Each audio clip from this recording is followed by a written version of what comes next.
Greetings, everyone. I'm Congresswoman Yvette D. Clarke, chair of the Congressional Black Caucus and proud representative of New York's 9th Congressional District, located in central and southwest Brooklyn. I want to say thank you to First Vice Chair Carter, Congresswoman Hayes, Congresswoman Moore, and Congresswoman Kelly, as well as all of the members of the Congressional Black Caucus here present for joining me at this critical and pivotal moment for our nation. We all know why we're here today. We all know that it is to stand in opposition to Donald Trump's one big, ugly bill. As it turns out, we're not the only ones who have problems with it. Only moments ago, Republicans failed to pass the vote they needed to get the big, ugly bill to the House floor. They failed because House Republicans are ceaselessly paralyzed by their internal chaos and addiction to dysfunction. It's an embarrassment, but I digress. So let's discuss the facts. If this bill passes through our chamber, then we will see Medicaid ripped from more than 15 million Americans. We will see food ripped out of the hands of children through nearly $200 billion in SNAP benefit cuts, which will impact as many as 6 million black children and teens across this nation. We will see the deficit balloon by $3.3 trillion. That's trillion with a T over the next decade. Hospital and healthcare centers in diverse and rural communities will close. 5 million children, 51% of all black children, will lose eligibility for the full child tax credit, and so many other atrocities that have been hidden within the 1,000-page mega bill will rise out of the woodwork and strike American lives. Make no mistake, Trump's bill is going to tear apart the social safety nets millions of Americans depend on just to live, and that pain will not discriminate. Black or white, Republican or Democrat, this bill is coming for you and your family. And it's a simple truth that contempt for working families is hardwired into the administration's DNA. And their budget reflects that with stunning clarity. But I assure you, the conscience of the Congress is clear. We recognize the villainous budget for what it is, just as we recognize those who support it for the villains they are. So do the American people. They've called on the House to stop this legislation in its tracks, and we can stop it. 4 Republicans take a stand. Let me reiterate, 4 Republicans out of 220 are all that we need to block the big, ugly bill. Unfortunately, I have my doubts that anyone beyond the usual suspects, let alone 4 Republicans, have the moral or intestinal fortitude necessary to do so. We have seen this story play out too many times before, and so I am certain we'll find out shortly just how many congressional Republicans would rather steal health care and food aid from millions of Americans, blow up the federal deficit beyond repair, betray every principle they need to stand for, then oppose Donald Trump's will and that of his billionaire donors. We will find out how many of them would choose to hurt their communities instead of hurting the president's feelings. We'll find out who among them are public servants and who are Donald Trump's servants. Well, they may be scared of him, but we are certainly not. we are going to the floor and we are going to fight this bill. And if it passes, we're going to tell the American people exactly who hurt them. It's been a long, long list. And with that, it's my honor and privilege to ask the first vice chair of the Congressional Black Caucus, Troy Carter of Louisiana, to bring his comments at this time. Thank you. Thank you, Madam Chair. Thank you to all of my courageous colleagues for standing at a time when America needs us most. I want to thank you all, press, for joining us. Thank our illustrious chairwoman for convening us today for this important conversation about Republicans' harmful, one big, ugly bill.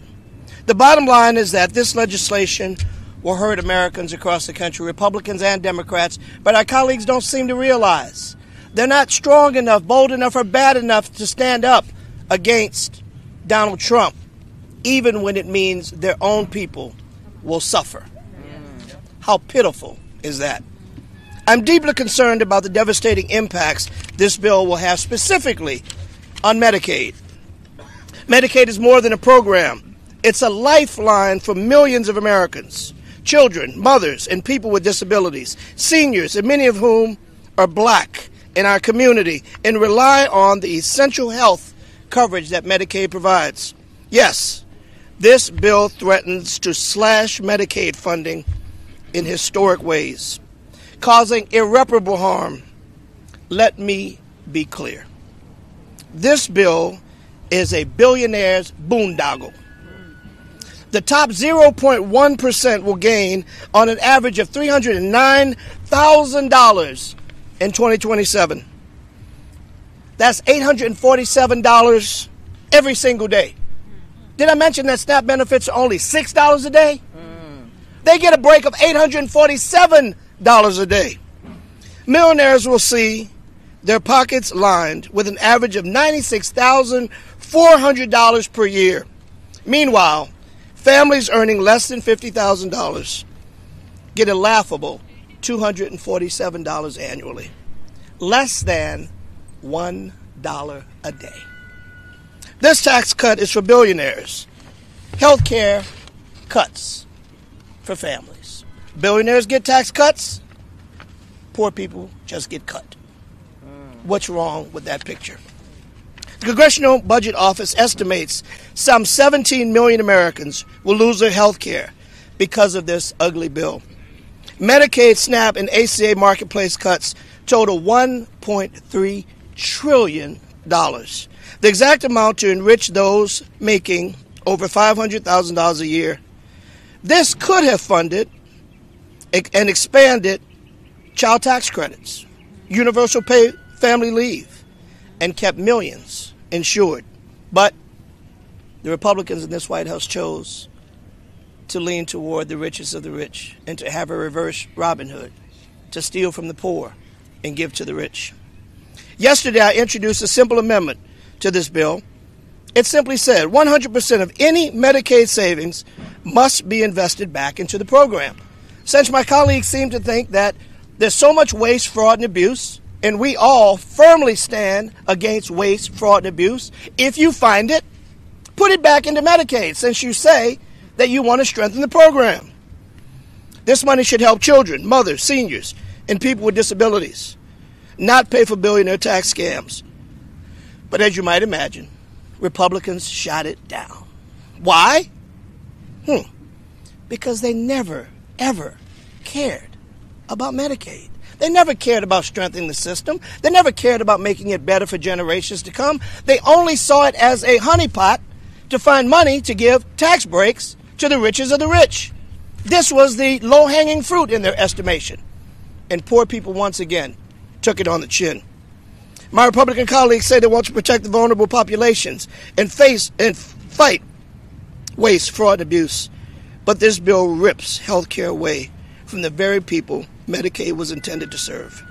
It will shutter nursing homes, close rural hospitals, and blow up state budgets. In my home state of Louisiana, a Republican-led House and Senate passed unanimous resolution saying this bill will kill Louisiana.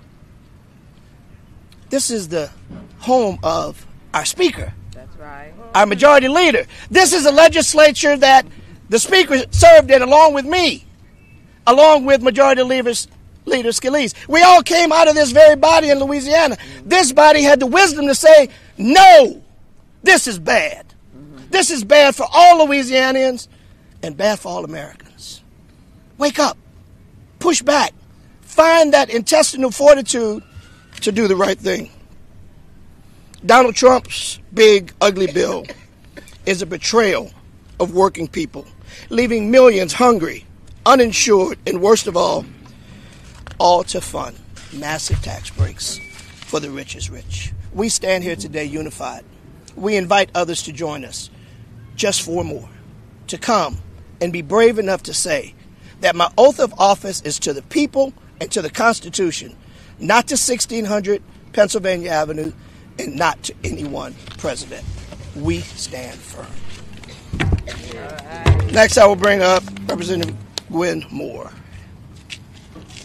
Go, Gwen. Thank you so much, Madam Chair and Troy Carter and all of my colleagues from the Congressional Black Caucus, the conscience of Congress. The Republicans have jammed their bill, renamed the act, because the parliamentarian decided that one big beautiful bill did not meet the guidelines. It didn't pass the bird bath, the bird rule. Even the parliamentarian realizes that this nomenclature is inappropriate for this big ugly bill.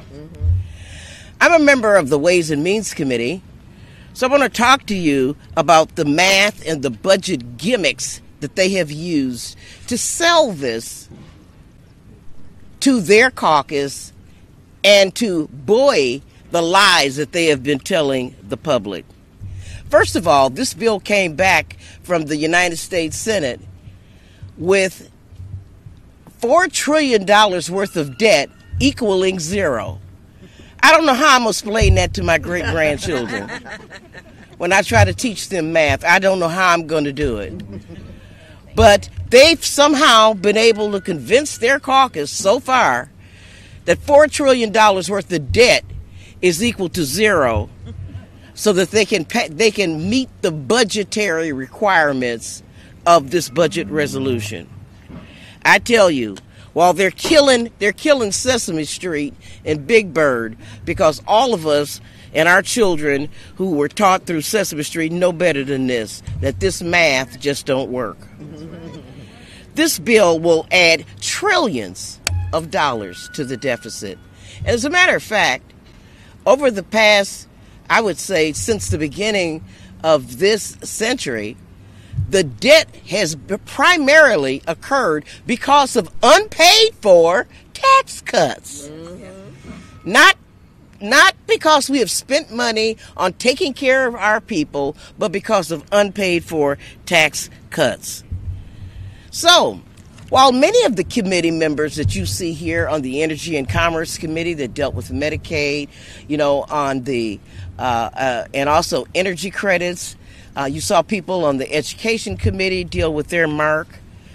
Our committee, the Ways and Means Committee, was told to, instead of cutting, they have asked us to add $4.5 trillion to the debt. And boy, I'm telling you, Republicans met their mark and turned the American people into their mark.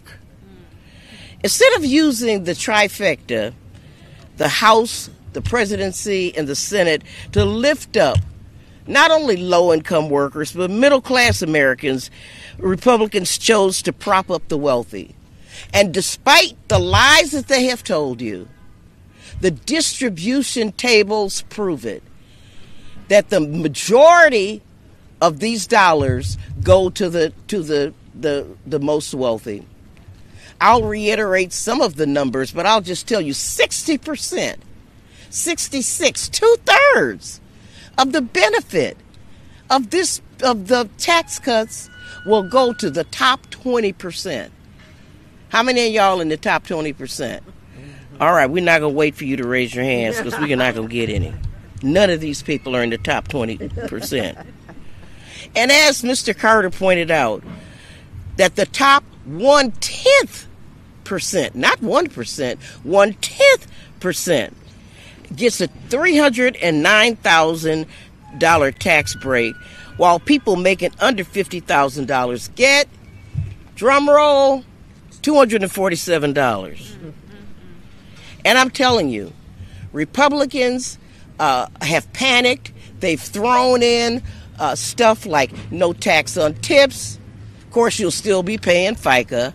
You will be paying tax on those tips. Mm-hmm. They're saying that they will not tax seniors on Social Security. That's a lie. You're going to get taxed on Social Security if you earn more than a certain amount. All they're doing is putting a little temporary supplement in to fool you. And, so the swamp math just doesn't work. And the biggest thing that they've done, the biggest lie, the low-income people are going to realize $11,000 increase in their taxes and 72. I don't know where they get these numbers from. They get it because the White House and the Republicans in Congress have agreed that we're going to have never before seen growth from these tax cuts.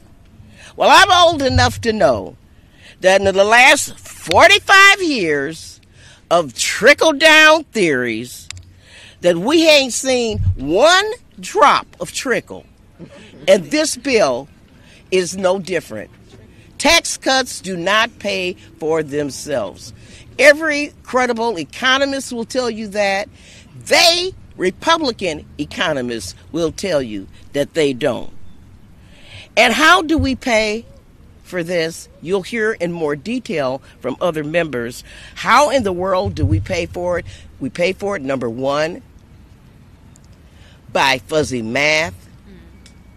Number two, by demonizing recipients of Medicaid, really calling them waste, fraud, and abuse, where people on Medicaid are, a 64-year-old woman is going to be required to work in order to get Medicaid or SNAP.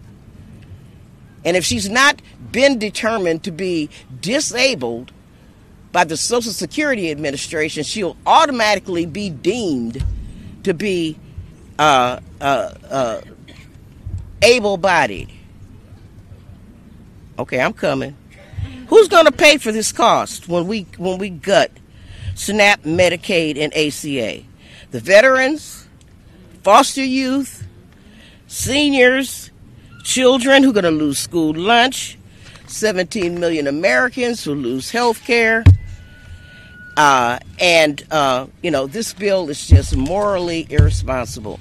And I really thank my colleagues for the opportunity to share. Thank you, Gwen.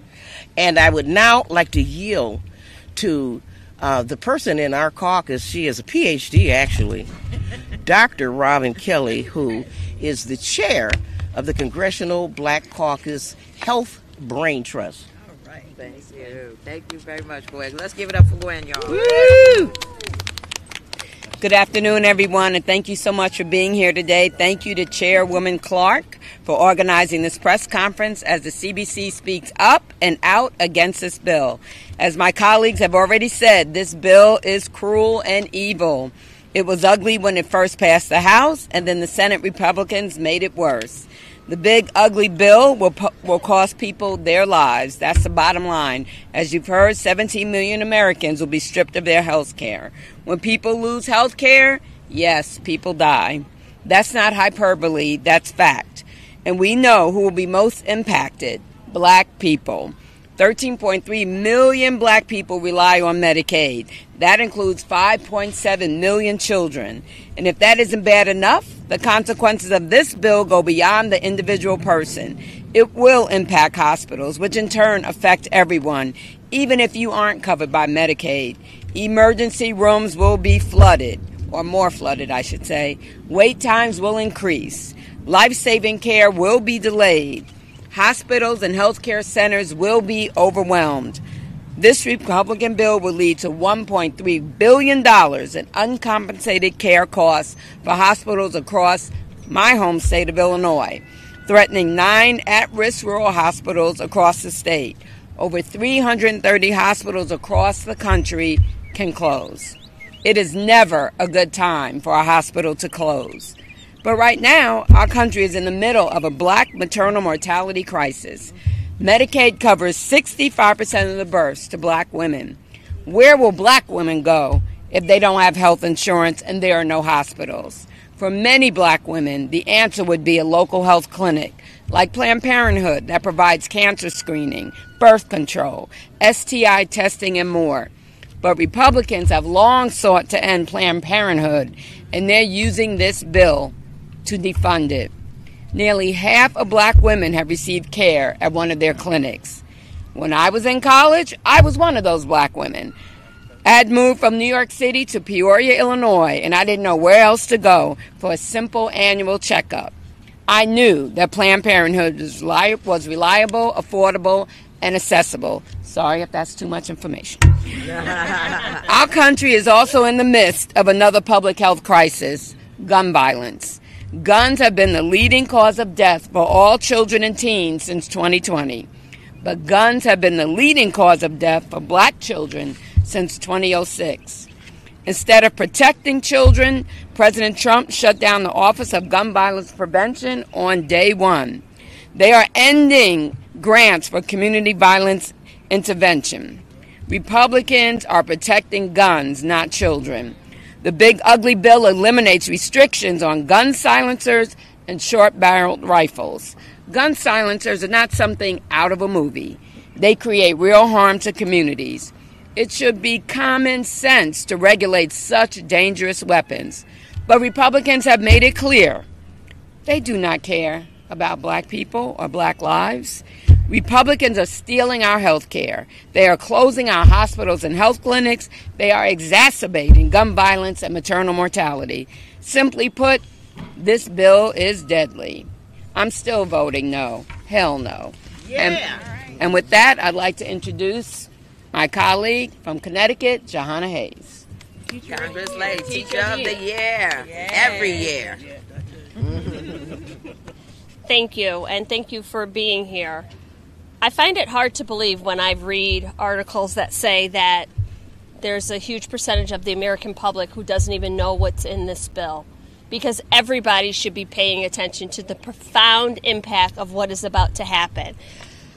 For me, the things that I am focused on are the cuts to nutrition and education, programs that our children rely on, all in order to fund tax breaks for the wealthiest individuals who don't even need it.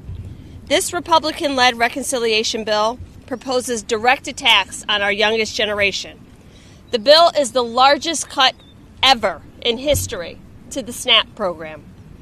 Nearly 27% of black families are recipients of SNAP. For those families who are already disproportionately affected by food insecurity, these cuts will further deepen those hardships.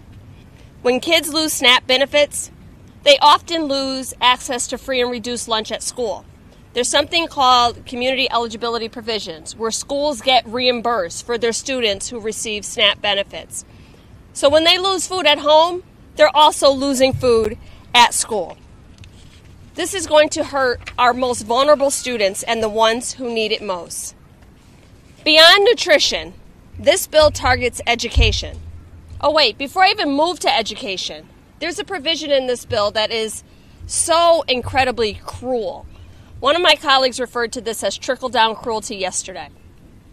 So for families who have children, the age of a minor child went from 18 to 9 in the House version and 14 in the Senate version. So on a child's 14th birthday, instead of their mother or their father serving them a birthday cake, which, by the way, my colleagues don't want them to be able to buy with SNAP, they need to be out looking for a job. They need to be out finding alternative employment to add to the 1, 2, sometimes 3 jobs they already have because they're about to lose their SNAP benefits. It's beyond cruel. This bill also targets education. I am a teacher. That is what brought me to Congress. And the proposed cuts to the Department of Education would have prevented someone like me from pursuing a higher education and going to school. About 60% of black students rely on Pell Grants. This bill makes it harder for students to access Pell Grants, makes student loans more restrictive. It even eliminates Parent Plus loans and Graduate Plus loans. This is particularly concerning for black students and families who historically rely on these loans to put their kids through college. Yes, we all believe in career and technical education. We all believe that we need a skilled labor force. But we also know that in our poorest communities, we have students, black students, who are extremely bright, and they want to go to college. They want to pursue degrees and go back and help their communities. The changes in this bill would limit access to higher education and professional careers, like nurses, engineers, doctors, dentists, and even teachers, perpetuating cycles of economic disadvantage in our most vulnerable communities.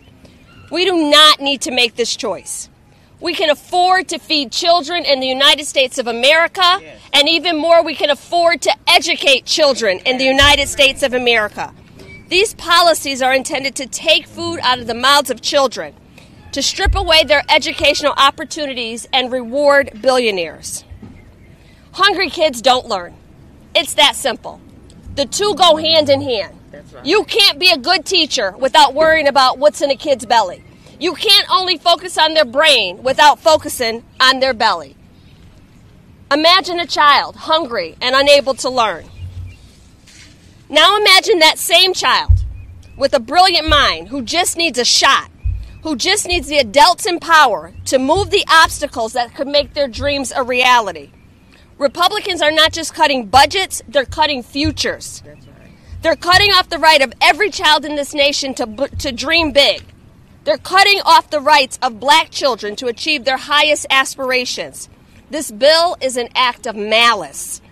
I reject this irresponsible legislation. I will vote no because I will never use my voice, my vote, or my privilege right now of serving in Congress to hurt children. We have a moral responsibility to ensure that every child has access to nutritious food and a high-quality education. And if you think this doesn't affect you, wait 5 minutes. Your neighbors, your friends, your communities, your families will be decimated by the effects of this reckless, irresponsible piece of legislation. In this country, no child, no senior, no veteran, no person who works every day should go to bed hungry. And in this Congress, we have the ability to make sure that that does not happen. So stick around. I don't know how long this is going to take. I don't know if we're going to be here for the 4th of July, for Labor Day, for Thanksgiving, but I'll stay as long as it takes because I will not put a card in that machine and vote to take food out of the mouths of hungry children. Thank you. Thank you. Ms. Kamlager-Dove.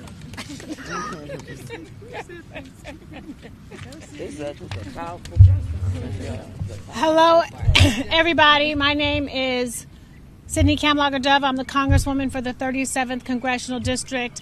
I am standing here with my colleagues from the Congressional Black Caucus.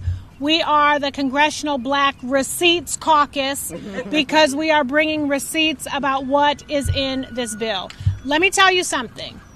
There is no Republican Party bus coming up here to the Capitol because they know that they are being charged with selling snake oil that's coming out of the White House. We have a president that is more committed to selling fragrances than he is to telling the truth. And they are negotiating with this person about bending the knee to him rather than bending the knee to the constituents.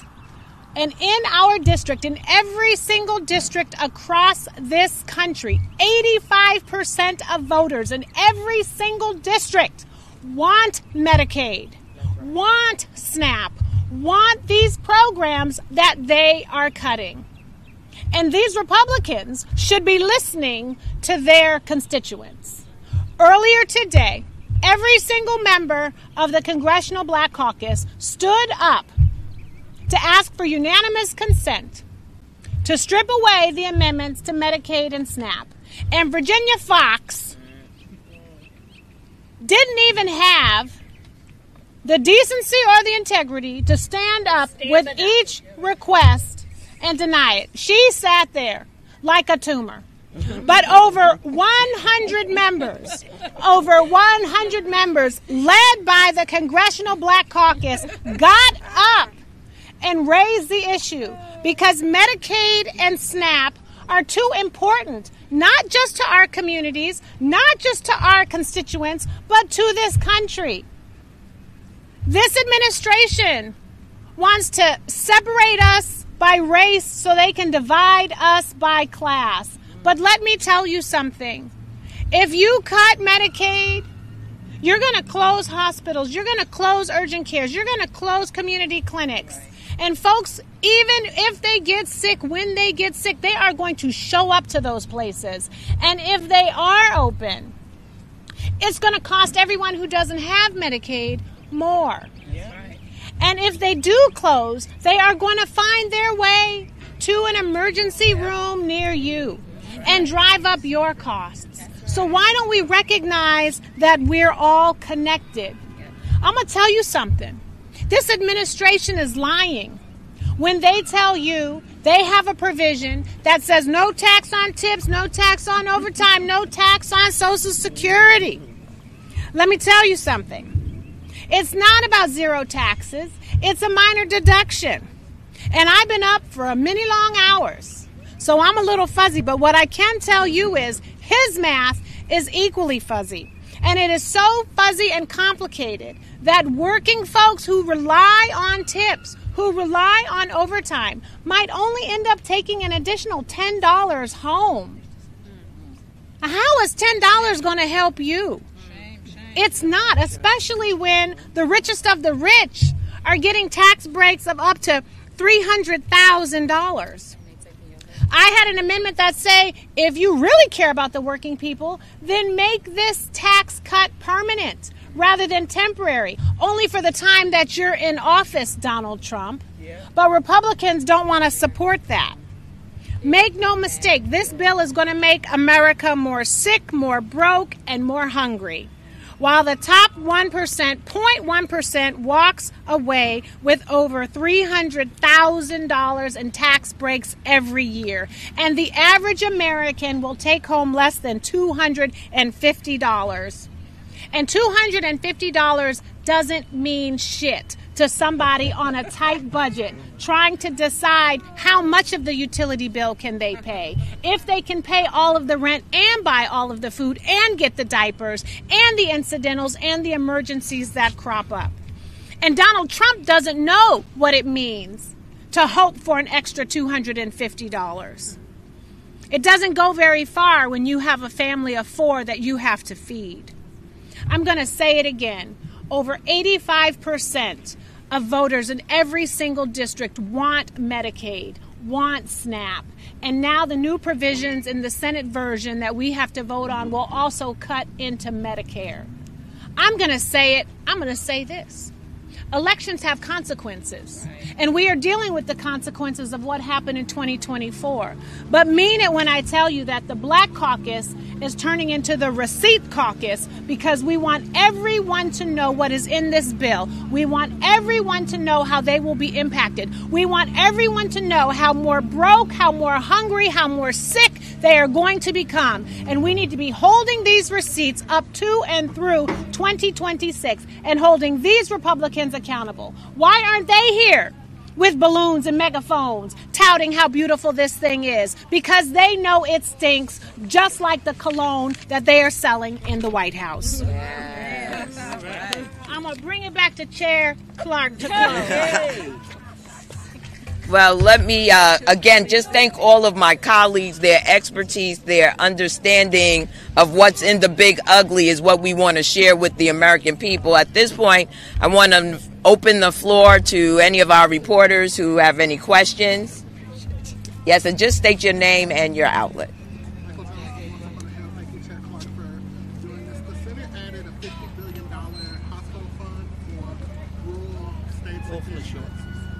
To mitigate some of the concerns that senators had about the cuts to Medicaid to their rural constituents. Obviously, there are a lot of health disparities that you all deal with in some of your suburban and urban districts and states. Can you just speak about how are you concerned that those constituents will be left behind if the House is successful in passing this bill that includes this $50 billion? Well, this is a very dangerous bill. Yeah, they're going to try to sweeten the pot with all kinds of gimmicks. At the end of the day, rural, suburban, urban, all of our healthcare institutions are at peril under this bill. And remember this. Oh, okay, hold on. $50 million to address. $50 billion. $50 billion is still woefully short. When you talk about rural hospitals throughout the country, I will give you my home state as a test case. When I was in the state Senate, we expanded Medicaid. We instantly started opening rural hospitals. People started getting on the rolls. The same will be true in reverse. That $50 billion will not even scratch the surface throughout our entire country.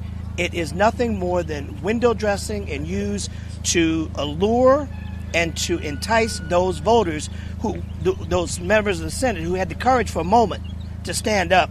They've been thrown a little piece of red meat to sell out the rest of the country.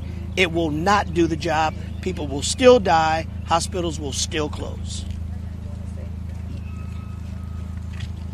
Any more questions? Yeah. Yes. Can you comment on, I saw the CBC did the Congo line, led the Congo line. We did a conscience line. Yeah, I hear you. So are you going to do is there anything else you can do to delay this? Was that pretty much it under the rules of the House? We'll never stop. First of all, we will continue to protest what is taking place under the Trump administration. We will do everything within our power, within the procedures of the floor, to make sure that the American people are educated, informed, and understand where this harm is coming from. Our colleagues on the other side of the aisle, as Congresswoman Kamala Gadaf has said, have been lying through their teeth to make sure that they can benefit the billionaire class in America. At the end of the day, the vast majority of Americans will be devastated if this bill were to pass. But also, can I Hold on say, one moment. Joanna Hayes. they're their own problem. We good. We've all voted. We're here. We're doing what we have to do. We got a procedural amendment, an easy vote. This isn't even the hard vote. That's been open for 103 minutes because they can't get their members to vote to add an amendment about debate. So the question, I guess, needs to be directed at them. They can't even, if this bill is as beautiful as you say it is, if you have a mandate and an assignment, then turn it in. We're here. All these members have come back. Every Democrat is on record having voted. Tally, Democrats, 212. We're here. I don't understand how in between votes, they lose 20, 30 members and then have to rally them back. So we understand the assignment, and we're here doing what we have to do. They're their own problem right now. What else? Let me tell you, I'm going to say this. We have to manage people's expectations. There are only certain tools in the toolbox, but one of the tools we do have is telling the truth.